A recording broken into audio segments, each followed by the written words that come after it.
All right, guys, something weird and a little strange happened in the NBA this year, and you might have missed it unless you spend your days combing through Basketball Reference like I do. That is not a brag. That is actually a cry for help. But regardless, something I noticed is that we just wrapped up the first season in a decade where the amount of threes made is less than it was last year. So it took a dip. And that seems strange, right? Like we're in the golden age of talent, top to bottom in the NBA, and we're shooting more threes than ever, by the way. Took over 35 a game. It's just that fewer went in. The percentage dropped. The average hovered just around 36% over that time. This year it dropped to 35.4.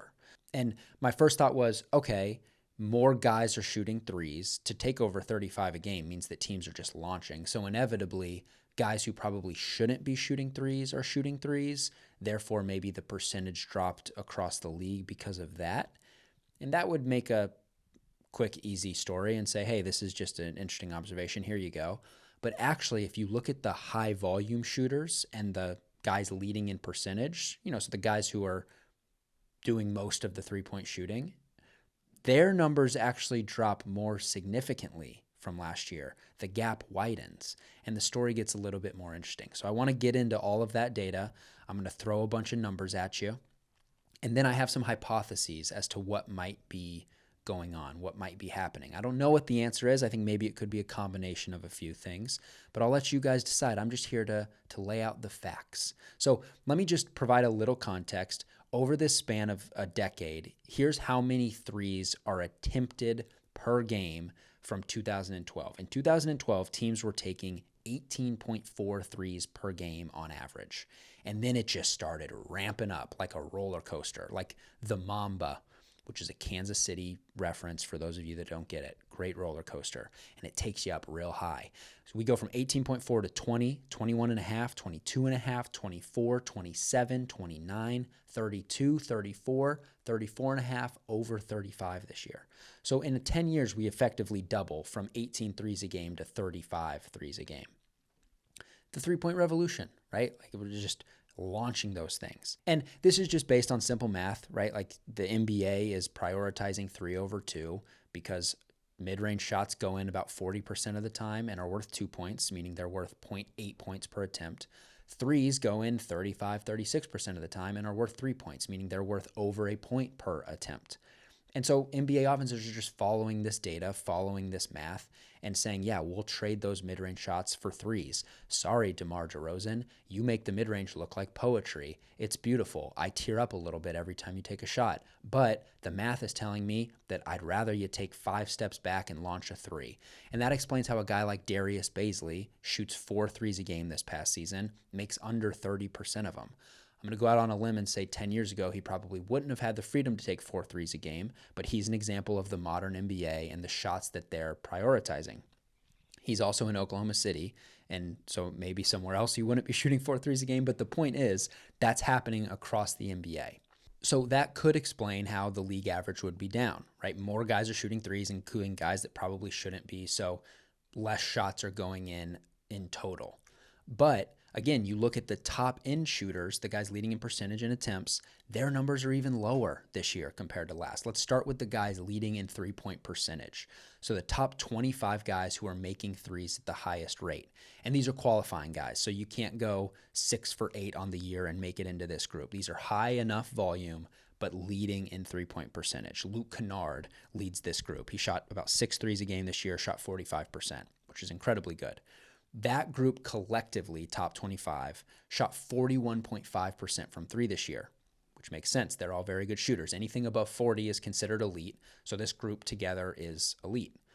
However, that's 2 percentage points lower than that group was last year when they were over 43%, and the lowest it's been for that group collectively since 2015. The story's the same when you look at the guys leading in attempts or the guys taking the most threes per game. That top 25 group is collectively shooting 36.6% from 3, down over 2 percentage points from last year when they were 39%, and the lowest it's been for that group since 2012. So in a decade, that top 25 in attempts has never shot it as bad as they did this season, 36.6%. Put another way, that group of top 25 guys in attempts last season had 6 guys who were above 40%. So 6 guys who were in the top 25 in attempts, yet still over that elite mark of 40%. It was Steph, Duncan, Zach LaVine, Paul George, Kyrie Irving, Mike Conley. This year, the top 25 guys in attempts, not one is over 40%. Not one guy. Everybody on that list is under 40. Patty Mills and Desmond Bane ranked 26th and 27th respectively, and Patty was right at 40. Desmond Bane was 43 and a half. So both very good, but not one guy in the top 25 was at that mark. One more point to hammer this home.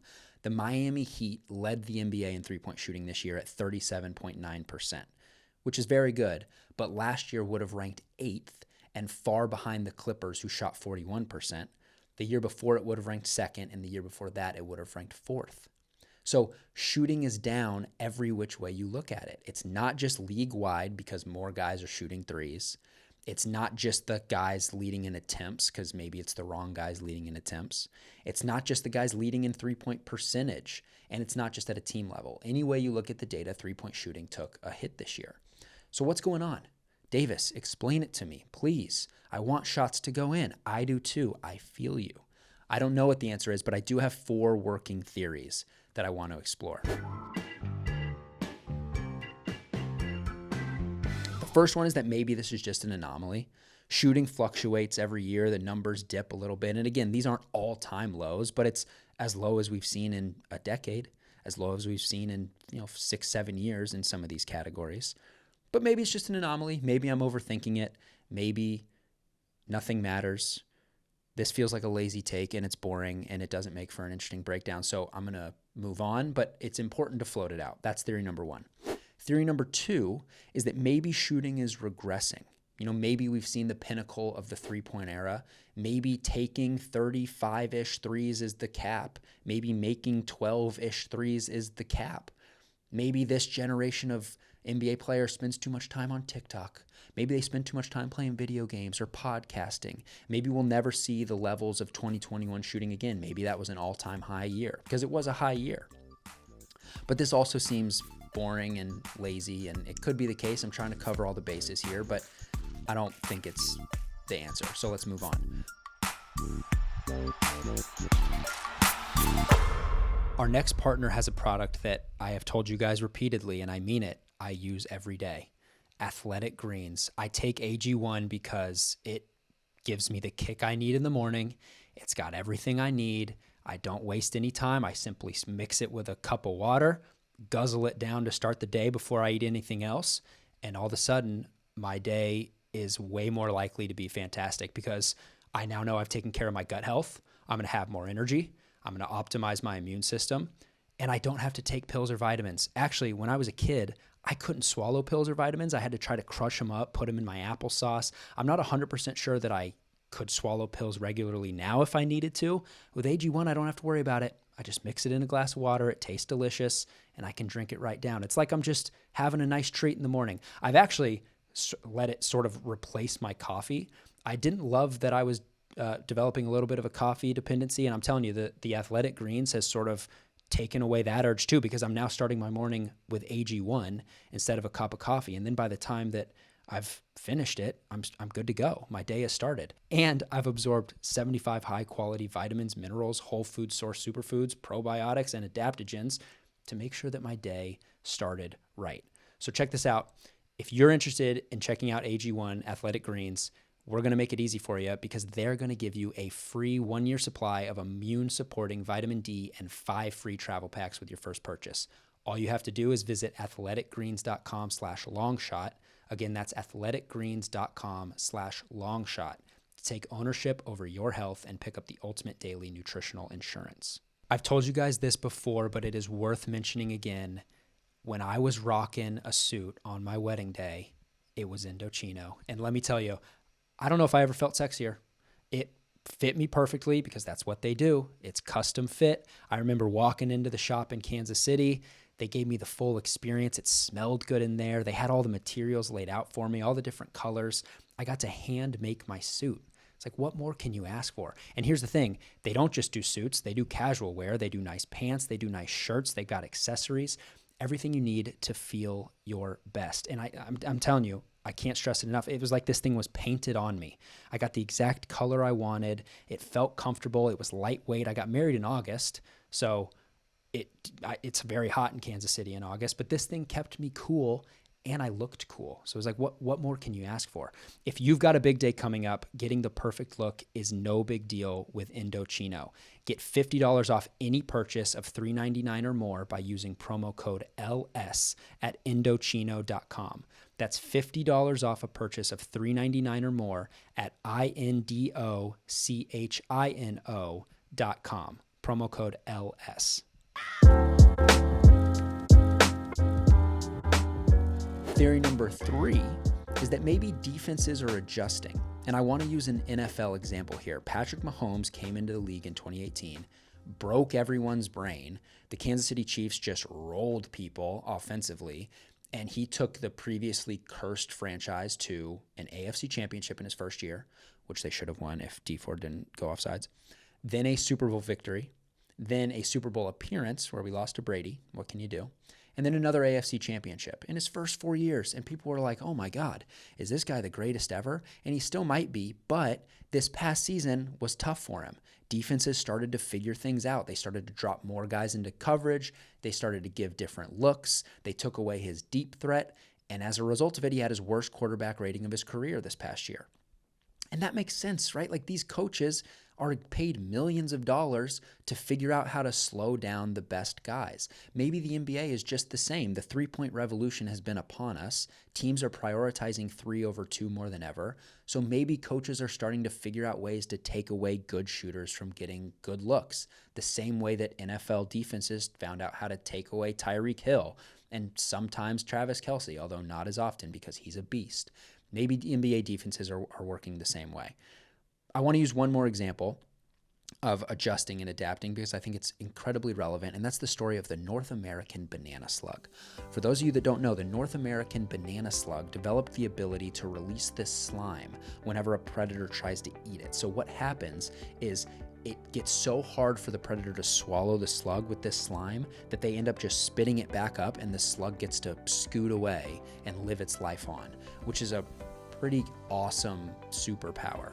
But here's the thing, raccoons figured this out and they thought, whoa, what if I roll the slug in dirt or mud or coat it in some grass or something and then try to eat it?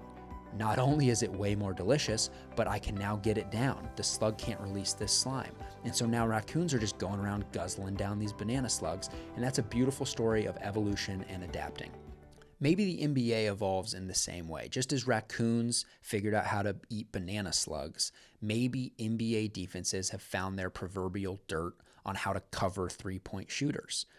And not just cover three-point shooters, but cover good three-point shooters. That's an important distinction, and the Bucks are an example of this. They've consistently been one of the better defensive teams over the last few years, but they also consistently give up the most threes. So good defense doesn't necessarily directly correlate to giving up less threes. Teams are prioritizing threes so much now that they're going to get them up if they want to, but it's making them difficult looks and especially taking away good shooters from getting good looks. Let's use a real-world basketball example. In 2021, the New Orleans Pelicans were really bad defensively to start the year, like all-time bad. They were giving up over 16 threes per game. Now, for context, those Bucks teams that give up threes at a high clip were leading the league the previous year by giving up 14 a game. To start the 2021 season, the Pelicans were giving up over 16. So all-time bad stuff. But then guess what? They changed their coverages. They were originally pulling in weak side defenders and not running a lot of drop coverage and leaving a lot of room for spray out threes and just getting killed by it. But then they changed. They adjusted. They mixed things up. They learned as they went, and they figured out which coverages worked and which didn't, and it worked.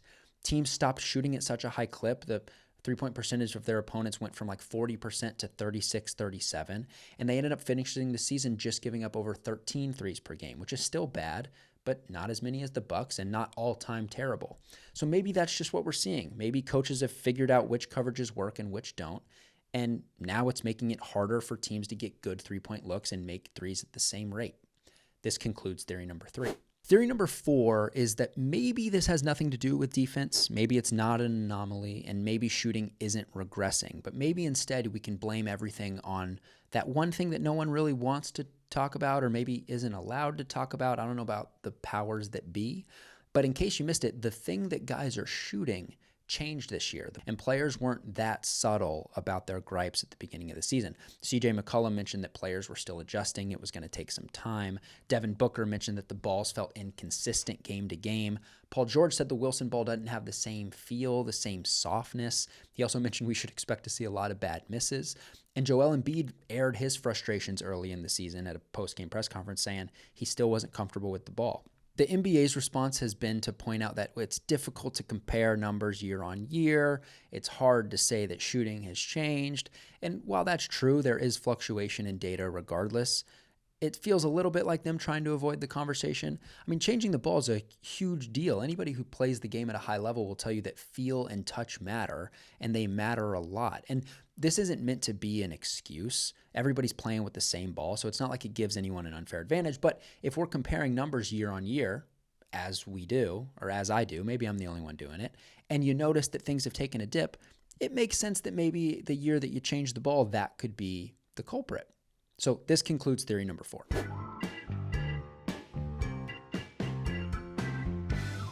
I'm not sure what's going on, but shooting splits do tell a pretty positive story, because if you look at while things were really bad to start the beginning of the season, like awful, post All-Star break or the last few months of the regular season, three-point shooting was back over 36%, where you'd expect it to be, and back closer to last year's numbers. The playoffs thus far, three-point shooting is above 36%, again, where you'd expect it to be. And I think this supports the idea that maybe it was just the ball. You know, guys needed a little time to adjust. Things were bad to start the season, and then they got better. Guys figured it out. I mean, these guys are so skilled, so meticulous, that they're going to figure it out, obviously. And again, this wasn't meant to be an excuse. However, when looking at those top 25 groups in percentage or attempts, their numbers pre and post All-Star break aren't as drastic. Things get a little bit better post All-Star, but still far below where you'd expect them to be and far lower than previous years, which I think supports the idea that maybe it is the defense that's adjusted and it's making it harder for these guys to get good looks. And the fan in me wants this to be the case too, right? Like, how great would that be? The best basketball minds in the world have cracked the code, or are cracking the code, on how to make good shooters' lives a little bit more difficult. And that's the cyclical nature of basketball. Now it's on the offenses to figure out how to get their good shooters good looks.